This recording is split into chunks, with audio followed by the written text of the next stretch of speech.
I consider you to be a hero in Latin America for standing up for freedom and democracy, so thank you. The State Department has gone to great lengths to try to stop this hearing from happening, whether it was refusing visas to people who we have asked to come and testify in front of the committee, or wouldn't even let President Micheletti into the State Department, into the embassy in Honduras. So we had to find another place for him to do the video conference.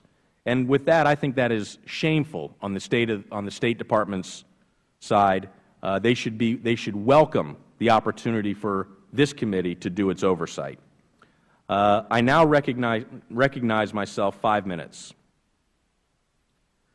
The real coup, and the only coup that occurred in Honduras that the Obama administration has failed to address, is the coup attempted by former President Zelaya with the support of Hugo Chavez.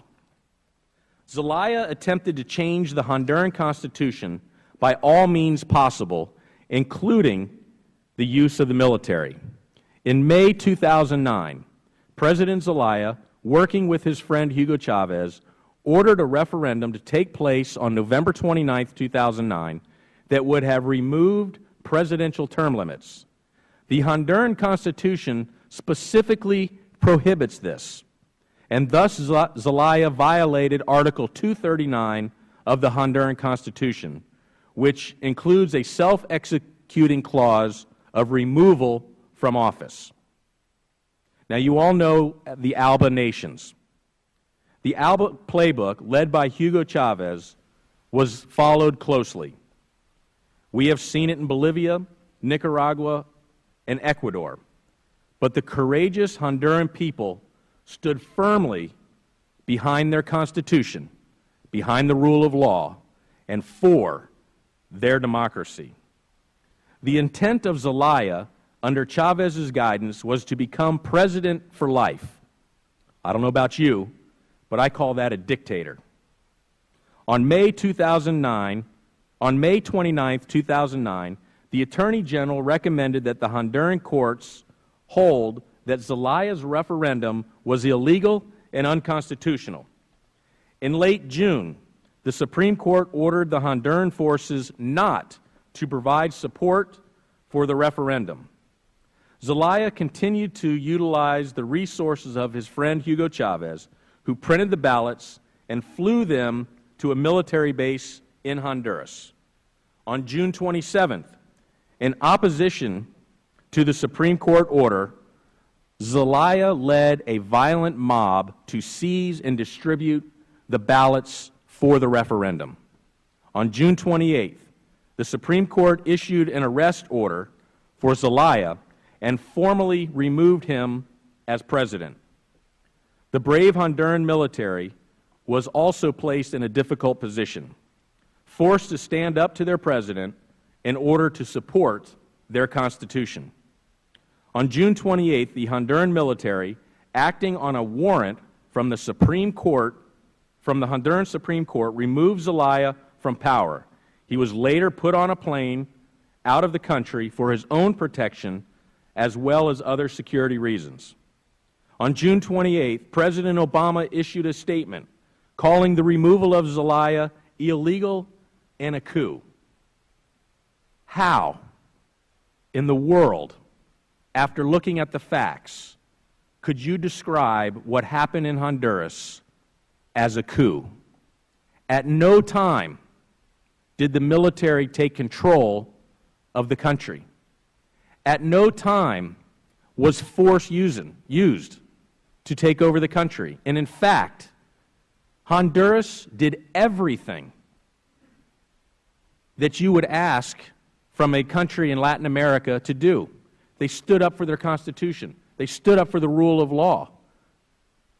They stood up for their democracy. They fought for their freedom. Later, the Honduran Congress, pursuant to the Honduran Constitution, voted Roberto Micheletti in as president. By the way, Micheletti was constitutionally next in line for succession and assumed the presidency on an interim basis. Again, the military was never in control of Honduras. President Micheletti never interfered with the ongoing presidential campaign, nor interfered with the previously planned November 2009 presidential election. November 29, 2009, Hondurans voted in the presidential election. Pepe Lobo won with 56% of the vote. On December 2nd, in accordance with the San Jose Accord, the Honduran Congress voted 111 to 14 to not reinstate ousted President Zelaya. The Supreme Court and the Attorney General also recommended this outcome. On January 27th, President Micheletti stepped down from power in accordance with the Constitution and handed over power peacefully to a democratically elected President-elect Pepe Lobo. What were the U.S. responses to these actions? After harshly labeling the situation a coup, the State Department cut funding for Honduran military and law enforcement programs.